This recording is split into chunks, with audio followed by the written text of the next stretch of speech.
नमस्कार दोस्तों, आप सभी को आपके अपने YouTube चैनल झार शिक्षा में स्वागत है। तो चलिए आज हम लोग सीटेट और जेटेट 2026 के लिए CDP यानी कि चाइल्ड डेवलपमेंट एंड पेडागोगी का हम लोग क्लास नंबर 1 स्टार्ट करते हैं, जिसमें हम लोग देखेंगे 100 मोस्ट एक्सपेक्टेड वन लाइनर के फॉर्म में क्वेश्चन आंसर। और आप लोग को पता है कि जो सीटेट का एग्ज़ाम है वो 8 फरवरी को है, तो जिनका भी सीटेट का एग्ज़ाम है वो लोग ये क्लास को ज़रूर से ज़रूर देखें। आप लोग को 100% इससे फ़ायदा मिलेगा। तो चलिए हम लोग स्टार्ट करते हैं। स्टार्ट करने से पहले आप लोग के लिए इन्फॉर्मेशन है कि हमारे ऐप झार शिक्षा पर, जो कि प्ले स्टोर पे आप लोग को मिल जाएगा, वहाँ पर ही आपको पॉलिटिकल साइंस के लिए complete 15,000 one liner question answer का जो बुकलेट है वो भी मिल जाएगा, और उसका साथ में आपको इसका recorded video plus 10 full length mock test मिलेगा पॉलिटिकल साइंस का। तो जिनको भी अगर लेना हो तो वो जाके ऐप डाउनलोड करके इनरोल हो सकते हैं, वहाँ पर आपको ये मिल जाएगा। और PDF जो होगा वो हिंदी और इंग्लिश दोनों में अवेलेबल हो जाएगा। वहीं अगर जिनको सिर्फ बुकलेट लेना है तो बुकलेट अभी आपको 499 पे मिल जाएगा, 499 पे मिलेगा, जिसकी आपको 61% का भी डिस्काउंट है। ये आपको 31 जनवरी तक ही मिलेगा, उसके बाद इस पर किसी प्रकार का डिस्काउंट नहीं होगा। तो जिनको भी लेना हो तो हमें कॉल कर सकते हैं। हमारा नंबर है 82 71 11 36 45। इस पर आप लोग कॉल करके ये बुकलेट ले सकते हैं, जो कि आपको PDF फॉर्मेट में प्रोवाइड होगा। तो चलिए हम लोग स्टार्ट करते हैं आज के पहले क्वेश्चन से। हमारा पहला प्रश्न है, विकास की वह दिशा जो सिर से पैर की ओर that is head to toe होती है उसे क्या कहते हैं? तो हेड टू टो होती है उस दिशा को क्या कहते हैं? तो उसे कहते हैं शीर्षगामी सिद्धांत, यानी कि सेफे-काउडल प्रिंसिपल। अगला प्रश्न है, विकास के किस सिद्धांत के अनुसार विकास शरीर के मध्य भाग से बाहर दैट इज परिधि की ओर होती है? तो होती है समीप दूराभिमुख सिद्धांत, दैट इज प्रॉक्सिमोडिस्टल प्रिंसिपल। कौन सा? तो प्रॉक्सिमोडिस्टल प्रिंसिपल। अगला प्रश्न है, क्या विकास केवल मात्रात्मक होती है? इसका आंसर होगा नहीं। विकास जो होती है वो मात्रात्मक और गुणात्मक दोनों होता है। अगला प्रश्न है, विकास एक निरंतर चलने वाली प्रक्रिया है, यह किस सिद्धांत को दर्शाता है? तो यह निरंतरता का सिद्धांत को दर्शाता है, that is principle of continuity को ये शो करता है। अगला प्रश्न है, बाल विकास में प्रकृति और पोषण विवाद किससे संबंधित है? यह आनुवंशिकता और पर्यावरण से संबंधित, that is heredity and environment से ये संबंधित है। अगला प्रश्न है, आंखों का रंग मुख्य रूप से किस कारक द्वारा निर्धारित होता है? तो आंखों का जो रंग है यह आनुवंशिकता पर निर्धारित होता है। अगला प्रश्न है, विकास के किस चरण को तूफान और तनाव में स्टॉर्म एंड स्ट्रेस की अवस्था कहा जाता है? तो किशोरा अवस्था को किसके अनुसार? तो स्टेनले हॉल के अनुसार। अगला प्रश्न है, एक बच्चा पहले पूरे हाथ को हिलाता है फिर अंगुलियों को, यह विकास का कौन सा सिद्धांत है? यह एकीकरण का सिद्धांत, that is principle of integration का सिद्धांत इसको बोलते हैं। अगला प्रश्न है, क्या सभी बच्चों में विकास की दर रेट ऑफ डेवलपमेंट एक समान होती है? तो नहीं होती है, एक समान नहीं होती है। विकास की दर में व्यक्तिगत भिन्नताएं जो वो होती है। अगला प्रश्न है, बाल्यावस्था दैट इज चाइल्डहुड को मिथ्या परिपक्वता स्यूडो मैच्योरिटी काल किसने कहा है? यह किसने कहा है? तो रॉस ने कहा है। अगला प्रश्न है, आनुवंशिकता को किस प्रकार की सामाजिक संरचना माना जाता है? यह स्थिर दैट इज स्टैटिक सामाजिक संरचना माना जाता है। किसको? तो आनुवंशिकता को।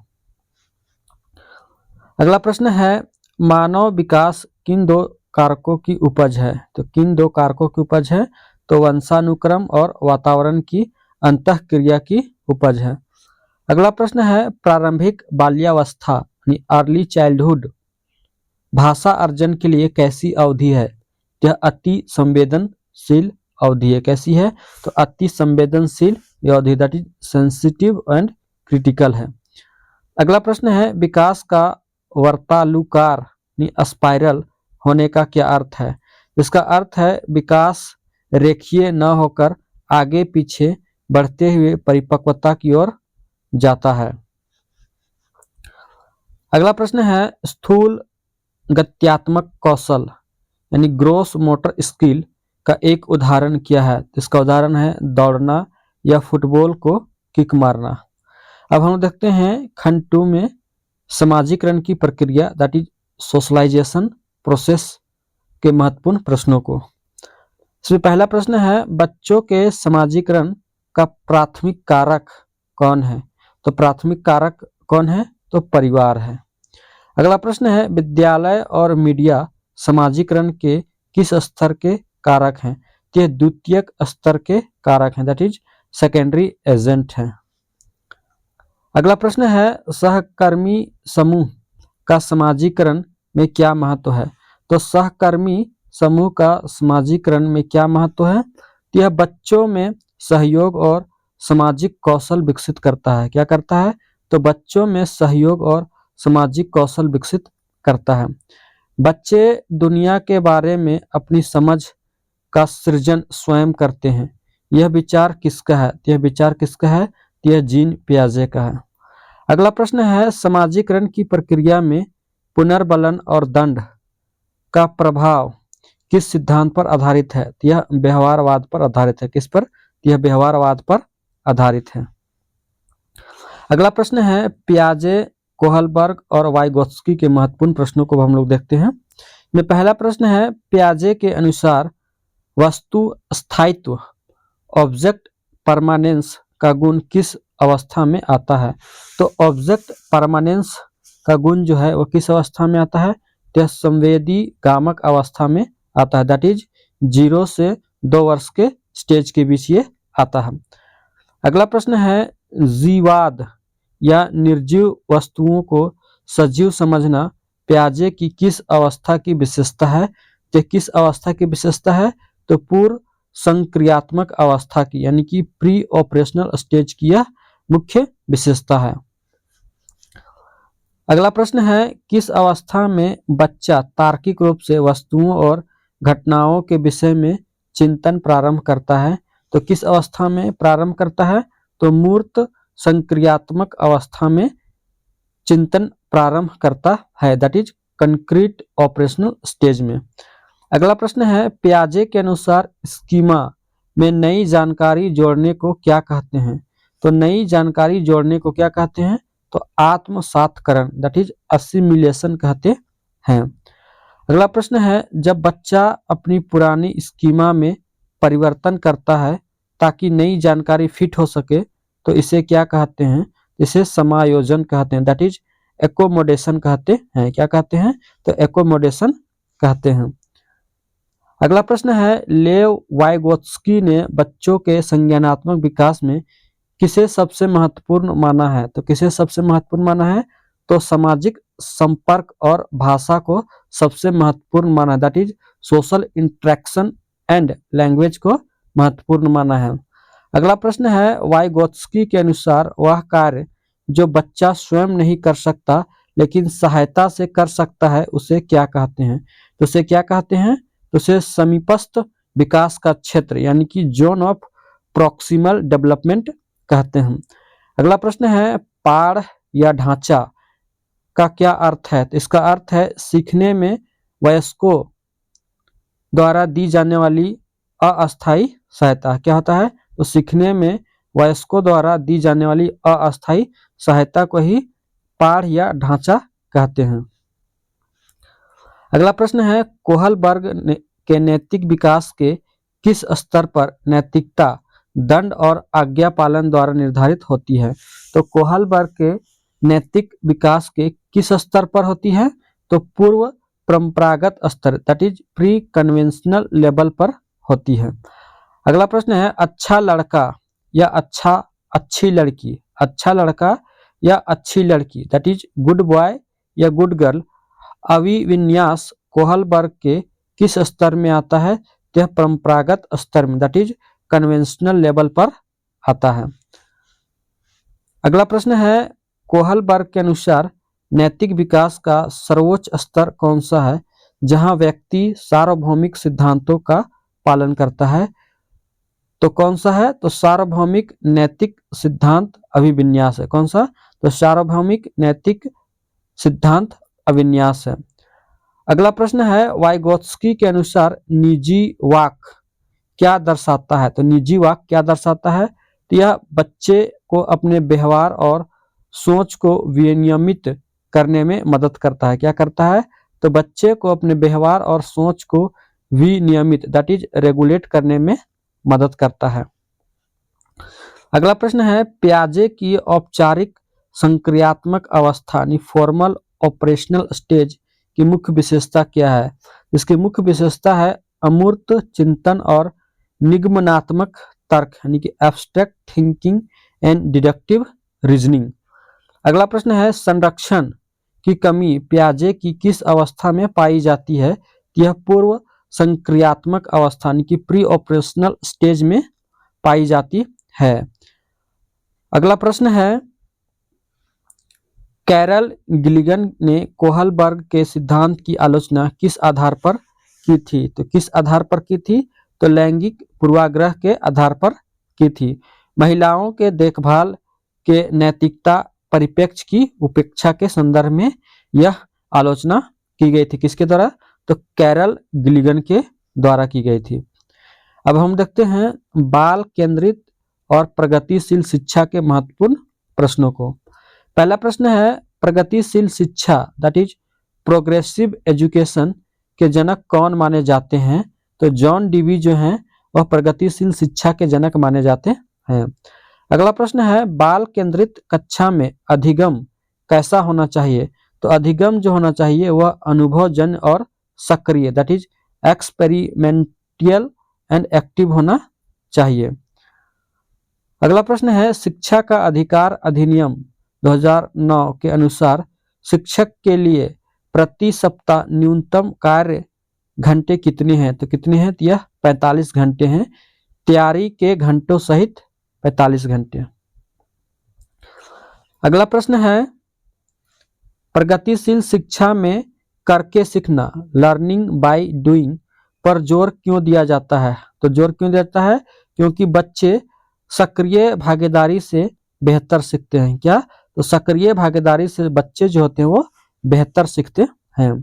अगला प्रश्न है, एक प्रगतिशील कक्षा में शिक्षक की भूमिका क्या होती है? तो शिक्षक की भूमिका जो होती है एक सुगमकर्ता की होती है, दैट इज फैसिलिटेटर की होती है।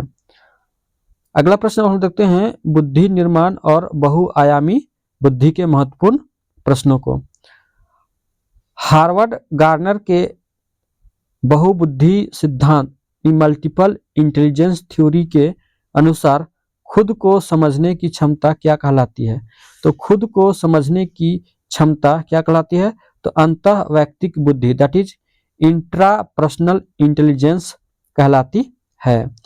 अगला प्रश्न है, दूसरों की भावनाओं और व्यवहार को समझने की बुद्धि क्या कहलाती है? तो अंतर वैयक्तिक बुद्धि कहलाती है, दैट इज इंटरपर्सनल इंटेलिजेंस कहलाती है दूसरों की भावनाओं और व्यवहार को समझने की बुद्धि। अगला प्रश्न है, एक मूर्तिकार या आर्किटेक्ट में किस प्रकार की बुद्धि अधिक होने की संभावना होती है? तो स्थानिक बुद्धि, दैट इज स्पैटियल इंटेलिजेंस अधिक होने की संभावना होती है। अगला प्रश्न है, बुद्धि लब्धि यानी कि आईक्यू शब्द का प्रयोग सर्वप्रथम किसने किया था? यह विलियम स्टर्न के द्वारा किया गया था।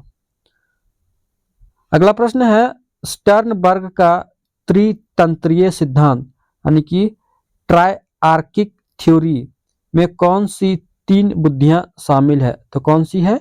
तो विश्लेषणात्मक है, सृजनात्मक है और व्यवहारिक, that is analytical, creative and practical है। क्या है? तो एनालिटिकल है, क्रिएटिव है और प्रैक्टिकल है।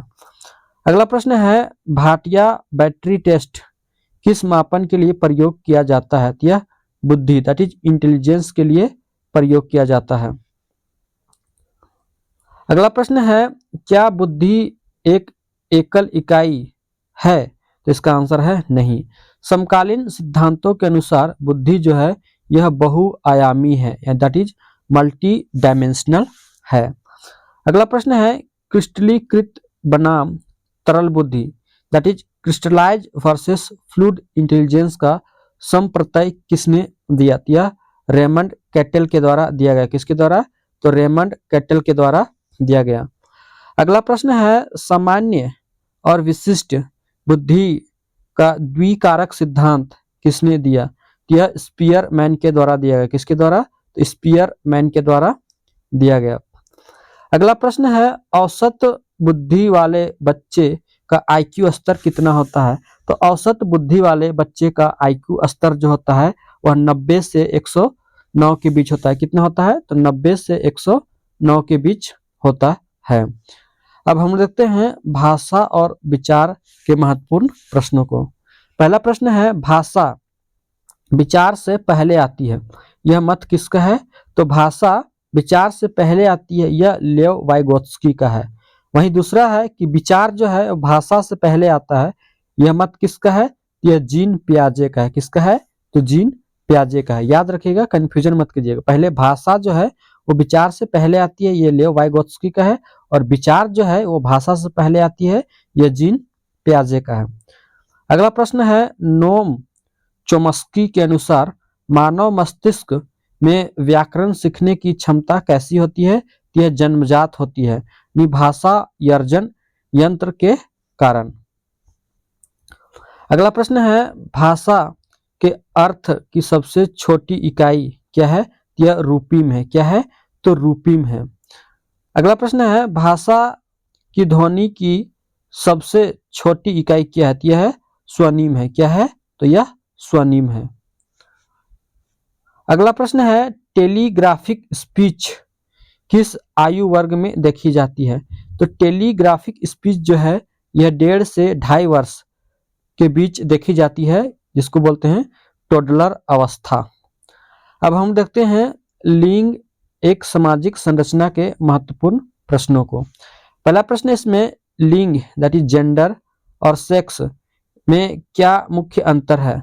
तो लिंग जो है एक सामाजिक संरचना है, जबकि सेक्स एक जैविक दैट इज बायोलॉजिकल अवधारणा है। लड़कियां गणित में कमजोर होती है, यह कथन क्या दर्शाता है? तो यह कथन लैंगिक रूढ़िवादिता दैट इज जेंडर स्टीरियोटाइपिंग को दर्शाता है। अगला प्रश्न है, एक शिक्षक द्वारा लड़कों को शारीरिक कार्यों के लिए और लड़कियों को सजावट के लिए चुनना क्या कहलाता है? तो यह जेंडर पक्षपात यानी कि जेंडर बायस कहलाता है। अगला प्रश्न है, जेंडर समानता को बढ़ावा देने के लिए कक्षा में क्या करना चाहिए? तो कक्षा में क्या करना चाहिए? तो जेंडर तटस्थ भाषा यानी कि जेंडर न्यूट्रल लैंग्वेज का प्रयोग करना चाहिए और रूढ़ियों को चुनौती देना चाहिए। अगला प्रश्न अब हम देखते हैं व्यक्तिगत भिन्नताओं के महत्वपूर्ण प्रश्नों को। पहला प्रश्न इसमें है कि व्यक्तिगत भिन्नताओं का प्राथमिक कारण क्या है? इसका प्राथमिक कारण जो है यह आनुवंशिकता और पर्यावरण के बीच जटिल पारस्परिक क्रिया है। अगला प्रश्न है, एक कक्षा में विभिन्न प्रकार के शिक्षार्थियों को शामिल करने के लिए शिक्षक को क्या करना चाहिए? तो शिक्षक को क्या करना चाहिए? तो विविध शिक्षण विधियों का प्रयोग करना चाहिए दैट इज डिफरेंशिएटेड इंस्ट्रक्शंस का प्रयोग करना चाहिए। अगला प्रश्न है, व्यक्तिगत भिन्नताओं को बाधा के रूप में देखा जाना चाहिए या संसाधन? तो इसे संसाधन के रूप में देखा जाना चाहिए। अगला प्रश्न है, समावेशी शिक्षा इंक्लूसिव एजुकेशन का मूल सिद्धांत क्या है? इसका मूल सिद्धांत है समानता और अवसर, यानी सभी बच्चों को एक ही छत के नीचे शिक्षा। अगला प्रश्न है, वंचित समूहों के बच्चों को सामान्य बच्चों के साथ पढ़ाना क्या कहलाता है? इसे ही समावेशी शिक्षा कहते हैं, यानी कि इंक्लूसिव एजुकेशन कहते हैं। अगला प्रश्न है, अधिगम का आकलन और मूल्यांकन से इसमें पहला प्रश्न है, सीखने के लिए आकलन यानी असेसमेंट फॉर लर्निंग किस प्रकार की गतिविधि है? तो असेसमेंट फॉर लर्निंग जो है यह रचनात्मक या निगमनात्मक बोल सकते हैं, यह शिक्षण प्रक्रिया के दौरान होता है। अगला प्रश्न है, सीखने का आकलन असेसमेंट ऑफ लर्निंग कब किया जाता है? तो यह सत्र के अंत में, दैट इज समेटिव या योगात्मक के रूप में किया जाता है और ग्रेडिंग के लिए किया जाता है। अगला प्रश्न है, सतत और व्यापक मूल्यांकन दैट इज सीसीई में व्यापक का अर्थ क्या है? तो व्यापक का क्या अर्थ है? तो शैक्षिक और सह शैक्षिक दोनों क्षेत्रों का मूल्यांकन करना है। क्या करना है? तो शैक्षिक और सह शैक्षिक दोनों क्षेत्रों का मूल्यांकन करना है। अगला प्रश्न है, मूल्यांकन का मुख्य उद्देश्य क्या होना चाहिए? तो मूल्यांकन का मुख्य उद्देश्य अधिगम की कमियों को पहचानना और सुधार करना होना चाहिए। अगला प्रश्न है, पोर्टफोलियो क्या है? तो पोर्टफोलियो क्या है?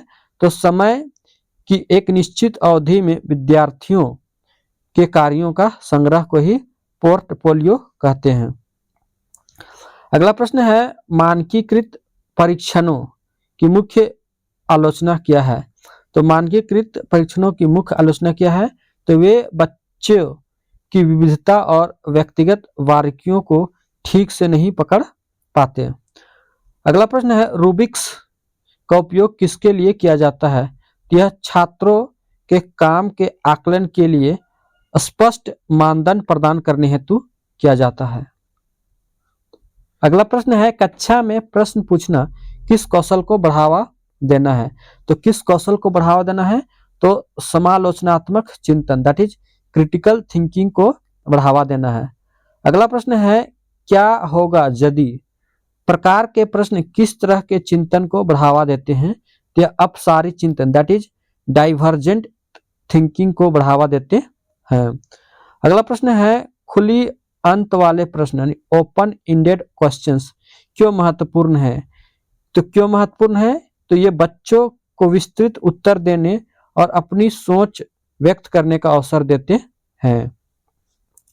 अगला प्रश्न अब हम देखते हैं, विशेष अवस्था दैट इज विशेष आवश्यकता वाले बालक और समावेशी के महत्वपूर्ण प्रश्नों को। यानी डिसलेक्सिया मुख्य रूप से किस कठिनाई से जुड़ा है? तो डिसलेक्सिया जो है किस रूप से जुड़ा है? यह पठन विकार से जुड़ा है दैट इज रीडिंग डिसऑर्डर से जुड़ा है। वहीं डिसग्राफिया जो है ये किससे संबंधित है? यह लेखन विकार से संबंधित है। डिसलेक्सिया जो है यह पठन विकार से है और डिसग्राफिया जो है यह लेखन विकार से संबंधित है। ADHD का पूर्ण रूप क्या है? इसका पूर्ण रूप है attention deficit hyper activity disorder. क्या है? Attention deficit hyper activity disorder that is ध्यान अभाव सक्रियता विकार। अगला प्रश्न है, प्रतिभाशाली यानी गिफ्टेड बच्चों की सोच कैसी होती है? इसकी सोच जो होती है वो अपसारी होती है दैट इज डाइवर्जेंट और मौलिक होती है। अगला प्रश्न है, प्रतिभाशाली बच्चों के लिए कौन सा शैक्षिक कार्यक्रम उपयुक्त है? तो कौन सा उपयुक्त है? तो संवर्धन कार्यक्रम यानी कि इनरिचमेंट प्रोग्राम और त्वरण यानी कि एक्सेलरेशन जो है वह उपयुक्त है। अगला प्रश्न है, PWD एक्ट यानी RPWD एक्ट 2016 ने विकलांगता के प्रकारों को 7 से बढ़ाकर कितना कर दिया है? यह 21 कर दिया है। कितना? तो 21 कर दिया है। अगला प्रश्न है, स्वालीनता यानी कि ऑटिज्म से ग्रस्त बच्चों को किसमें सबसे अधिक कठिनाई होती है? तो सामाजिक संप्रेषण और संपर्क दैट इज सोशल कम्युनिकेशन में सबसे अधिक कठिनाई होती है। अगला प्रश्न है, संवेग अभिप्रेरणा और अधिगम से। इसमें पहला प्रश्न है, संवेग और संज्ञान यानी इमोशन एंड कॉग्निशन एक दूसरे से कैसे संबंधित है? ये एक दूसरे में सन्निहित हैं व एक दूसरे को प्रभावित करते हैं। अगला प्रश्न है, आंतरिक अभिप्रेरणा यानी इंट्रिंसिक मोटिवेशन का एक उदाहरण दें। तो इसका एक उदाहरण क्या है? तो स्वयं की रुचि या आनंद के लिए पढ़ना। अगला प्रश्न है बाह्य अभिप्रेरणा का उदाहरण क्या है? इसका उदाहरण है पुरस्कार पाने या दंड से बचने के लिए कार्य करना। अगला प्रश्न है मैस्लो के आवश्यकता पदानुक्रम में सबसे उच्च आवश्यकता कौन सी है? तो सबसे उच्च आवश्यकता जो है वह है आत्मसिद्धि यानी कि सेल्फ एक्चुअलाइजेशन। त्रुटियां दैट इज एरर अधिगम प्रक्रिया में क्या भूमिका निभाती है? तो क्या भूमिका निभाती है? तो त्रुटियां सीखने का एक स्वाभाविक हिस्सा है और शिक्षक को अंतर्दृष्टि देती है। अगला प्रश्न है रचनावादी कक्षा दैट इज कंस्ट्रक्टिविस्ट क्लासरूम में शिक्षक का मुख्य कार्य क्या है? इसका मुख्य कार्य है छात्रों को अन्वेषण और खोज के अवसर प्रदान करना। क्या करना? तो छात्रों को अन्वेषण और खोज के अवसर प्रदान करना। अगला प्रश्न है थॉर्नडाइक का प्रयास और त्रुटि सिद्धांत किस पर जोर देता है? तो थॉर्नडाइक का प्रयास और त्रुटि जो है वो सिद्धांत किस पर जोर देता है? यह अभ्यास पर जोर देता है दैट इज प्रैक्टिस पर जोर देता है। अगला प्रश्न है अल्बर्ट बंडूरा का सामाजिक अधिगम सिद्धांत किस पर आधारित है? तो किस पर आधारित है? तो अवलोकन और अनुकरण पर आधारित दैट इज ऑब्जर्वेशन और मॉडलिंग पर आधारित है। अब हम लोग देखते हैं विविध महत्वपूर्ण प्रश्नों को। इसमें पहला प्रश्न है राष्ट्रीय शिक्षा नीति यानी NEP 2020 ने 10+2 ढांचे को किस नए ढांचे में बदला है? तो 5+3+3+4 के ढांचे में बदला है। किसमें? तो 5+3+3+4 के ढांचे में बदला है। NEP 2020 के अनुसार परख क्या है? तो परख क्या है? यह एक राष्ट्रीय आकलन केंद्र है that is national assessment centre है। अगला प्रश्न है ब्लूम के वर्गीकरण यानी ब्लूम्स टैक्सोनॉमी में संज्ञानात्मक डोमेन का उच्चतम स्तर क्या है? यह है सृजन करना दैट इज क्रिएटिंग जो है यह उच्चतम स्तर है। अगला प्रश्न है बच्चे नन्हे वैज्ञानिक है, यह कथन किसका है? यह कथन जीन पियाजे का है। किसका है? तो जीन पियाजे का है। अगला प्रश्न है कोहलबर्ग के सिद्धांत की एक प्रमुख सीमा क्या है? इसकी प्रमुख सीमा क्या है? तो यह पश्चिमी संस्कृति पर आधारित है और अन्य संस्कृतियों के नैतिक मूल्यों को कम आंक सकता है। अगला प्रश्न है प्रच्छन्न अधिगम यानी कि लेटेंट लर्निंग का सिद्धांत किसने दिया? तो यह टोलमैन ने दिया। किसने? तो टोलमैन के द्वारा दिया गया। अगला प्रश्न है किस मनोवैज्ञानिक ने कहा विकास एक सामाजिक सांस्कृतिक प्रक्रिया है? यह लेव वाइगोत्स्की के द्वारा कहा गया। किसके द्वारा? तो लेव वाइगोत्स्की के द्वारा कहा गया। अगला प्रश्न है स्मृति के 3 चरण कौन से हैं? तो इसके 3 चरण कौन से हैं? तो कूट संकेतन दैट इज इनकोडिंग, भंडारण दैट इज स्टोरेज और पुनरुद्धार दैट इज रिट्राइवल है। अगला प्रश्न है छात्रों में समालोचनात्मक चिंतन दैट इज क्रिटिकल थिंकिंग विकसित करने के लिए शिक्षक को क्या करना चाहिए? तो शिक्षक को विविध दृष्टिकोणों पर चर्चा करने और तर्क प्रस्तुत करने के अवसर देने चाहिए। अगला प्रश्न और लास्ट प्रश्न है अधिगम अक्षमता दैट इज लर्निंग डिसेबिलिटी शब्द का प्रयोग सर्वप्रथम किसने किया? तो यह सैमुअल क्रिक के द्वारा किया गया। किसके द्वारा? तो सैमुअल क्रिक के द्वारा किया गया। दोस्तों आप लोग के लिए राजनीति विज्ञान का कंप्लीट कोर्स जिसमें से 15,000 वन लाइनर क्वेश्चन आंसर है, जिसमें आपको वीडियो लेक्चर भी मिल जाएगा प्लस साथ में 10 पॉलिटिकल साइंस के फुल लेंथ मॉक टेस्ट मिल जाएंगे। तो जिसको भी लेना हो तो हमारा ऐप जो है वो झार शिक्षा है, वो प्ले स्टोर से डाउनलोड करके इसमें इनरोल होके वो ले सकते हैं। और सिर्फ अगर आप लोग को बुकलेट चाहिए तो आप लोग बुकलेट भी ले सकते हैं, जिसका भी 61% ऑफ चल रहा है। यह भी आप मात्र आपको 499 पे आपको मिल जाएगा। तो जिनको भी लेना हो तो आप हमारे दिए गए नंबर 8271113645 पर कॉल कर सकते हैं। वीडियो अच्छी लगी तो आप लोग वीडियो को लाइक कीजिए, अपने दोस्तों के साथ शेयर कीजिए, और जो लोग भी चैनल में नए हैं वो चैनल को जरूर सब्सक्राइब करें। वीडियो देखने के लिए आप सभी को थैंक यू। जय हिंद, जय भारत, जय झारखंड, जय जोहार।